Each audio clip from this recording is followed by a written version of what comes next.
war mein Sitznachbar in der Kabine. Ich habe sehr, sehr gerne mit ihm zusammengespielt. Wir haben sehr, sehr gerne Scheiße gebaut im Training. Für viele ein absoluter Weltstar und Vorbild.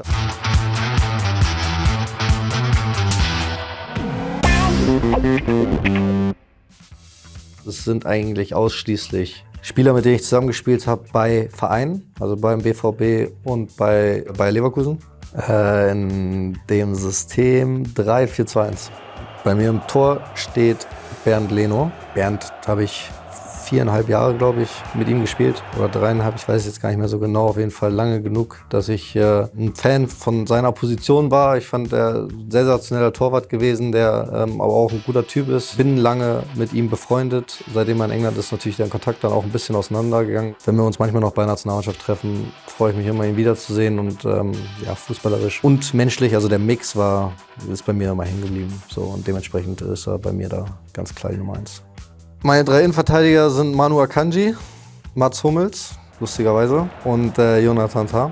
Der spielt bei mir auf rechts. Jona auch, selbes Prozedere, so ein bisschen wie Bernd, war mein Sitznachbar in der Kabine. Wir sind derselbe Jahrgang, das heißt, ich kenne ihn schon ein bisschen länger als unserer gemeinsamen Zeit in Leverkusen. Hat sich enorm entwickelt, finde ich.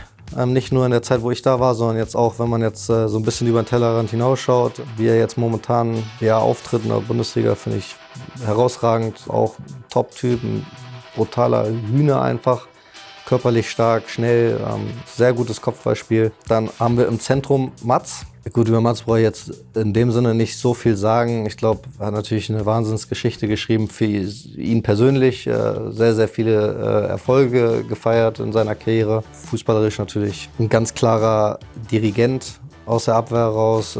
Ist jemand, der super Infights hat. Man hat es jetzt in vielen Spielen bei uns jetzt auch diese aktuelle Saison gesehen. Stichwort in Mailand, ein sensationelles Spiel gemacht. Aber das macht er ja schon seit Jahren aufs höchsten Niveau. Und ich glaube, Erfahrung tut er meiner Mannschaft ganz gut. Auf links Manu Akanji, der finde ich als Innenverteidiger nahezu alles mit sich bringt. Muss sich vor den anderen beiden nicht verstecken körperlich. Ist eine absolute Maschine, ist schnell, ist mutig. In der Luft als auch am Boden. Hat jetzt natürlich auch nochmal einen Riesenschritt bei Manchester City gemacht. Auch da Erfolge feiern dürfen.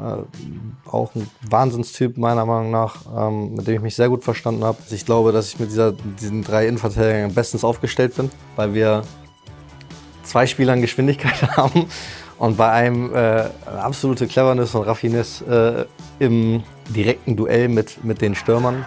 Auf links Rafa Guerreiro, besonderer Spieler, hat zwischen uns beiden immer sehr, sehr gut funktioniert auf dem Platz. Ich habe sehr, sehr gern mit ihm zusammengespielt.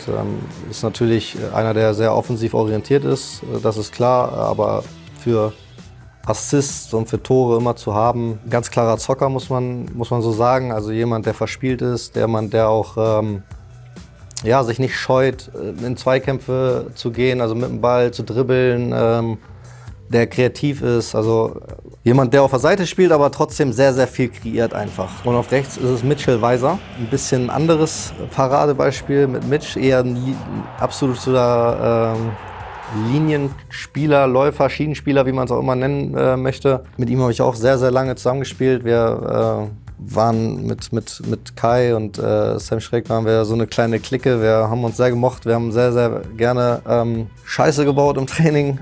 War ein echt guter Typ, aber auch vor allem hat er eine enorm gute Entwicklung meiner Meinung nach gemacht. Hatte in Leverkusen eine Zeit lang auch in Trent standen. Jetzt bei Werder Bremen finde ich super vielen Toren beteiligt. Gibt einem enorm viel, weil er einfach viel Tiefe beläuft, weil er einen super Flankenball hat, weil er nach vorne auch eine große Präsenz hat. Das kommt einem vielleicht manchmal gar nicht so vor. Und jetzt haben wir sozusagen von 6 bis Sturm 2 Sechser, 2 Zehner, 1 Stürmer. Meine beiden Sechser sind Kai Havertz und Jude Bellingham. Über Kai muss ich, glaube ich, eigentlich nicht so viel erzählen. Da weiß jetzt jeder Bescheid, dass wir uns da sehr, sehr, sehr gut verstanden haben und verstehen. Darf in meiner Wunschelf nicht fehlen, ist selbstredend. Jude Bellingham brauche ich jetzt eigentlich auch nicht so viel erzählen, ist einfach ein sensationeller Spieler. Jemand, mit dem es einfach Spaß macht zu spielen auf dem Platz.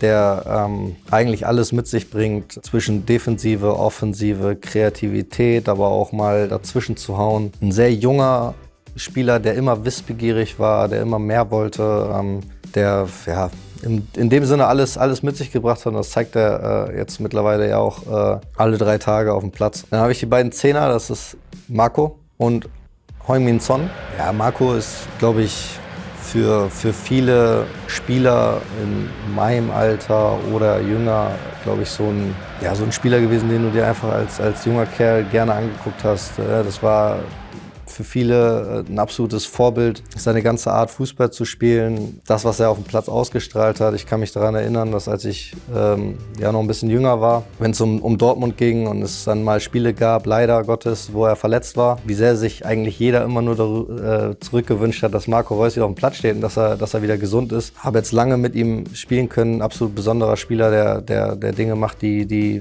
wenig andere machen. Super viele Tore geschossen und ähnlich eigentlich so ein bisschen wie Kai, auch einfach ein guter Typ ist, mit dem ich mich halt sensationell verstehe. Heung-min Son, auch jemand, mit dem ich mich früher sehr gut verstanden habe. Mit Bernd Leno und Sonny war er so derjenige, der mich eigentlich so ein bisschen, unter anderem als erster so ein bisschen akzeptiert hat als junger Spieler. Das ist ja manchmal ein bisschen schwer, in eine Profimannschaft reinzukommen. Ich habe sehr, sehr viele Stunden nach dem Training mit ihm verbracht zu schießen. Das ist, glaube ich, der Spieler, der für mich den besten Schuss hat, den ich je gesehen habe, mit links und rechts. Eine Technik, absoluter Oberwahnsinn. Schießt dementsprechend auch sehr, sehr viele Tore in England.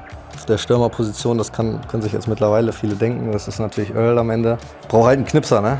Also ich habe auf dem Platz natürlich viel Zeit mit ihm verbracht. Ganz besonderer Spieler, so wie er sich jetzt die Jahre gemacht hat. Aber ich habe vor allem auch in der Corona-Zeit viel Zeit mit ihm verbringen dürfen. Wir durften nur zu zweit trainieren damals und ich war mit Earl sozusagen immer auf dem Trainingsplatz. Das heißt, wir durften viel Techniktraining, Abschlusstraining, aber auch leider Lauftraining machen, wo wir uns einfach viel miteinander beschäftigt haben und wo man auch mal über Sachen gesprochen hat, die jetzt nicht viel mit Fußball zu tun haben. Und wenn man dann so einen Menschen kennenlernt, dann merkt man auch echt, dass er ein guter Typ ist und vor allem eigentlich ein ganz normaler Junge. Bei dem, was er leistet, ist er, glaube ich, für viele ein absoluter Weltstar und Vorbild, aber einfach auch ein guter Junge, ein normaler Junge. Und das ist mir jetzt persönlich von ihm nochmal hängen geblieben, bei all dem, was er natürlich für den Verein hier auch geleistet hat. Ich habe auch einen Trainer, bin ich.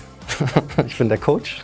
Ich habe tatsächlich so ein bisschen gelernt, wenn du deine Wunschelf machst, dann ist es immer schlecht, sich selbst aufzustellen, weil man spielt mit so vielen tollen und guten Fußballern zusammen, dass es echt schwer ist. Ich vergleiche mich erstens sehr ungern und zweitens habt ihr ja jetzt gesehen, meine Elf ist so gut mit so vielen guten Namen, dass ich glaube ich, die Trainerposition da optimal besetzen kann und alles handeln kann, sodass wir eine erfolgreiche Saison spielen.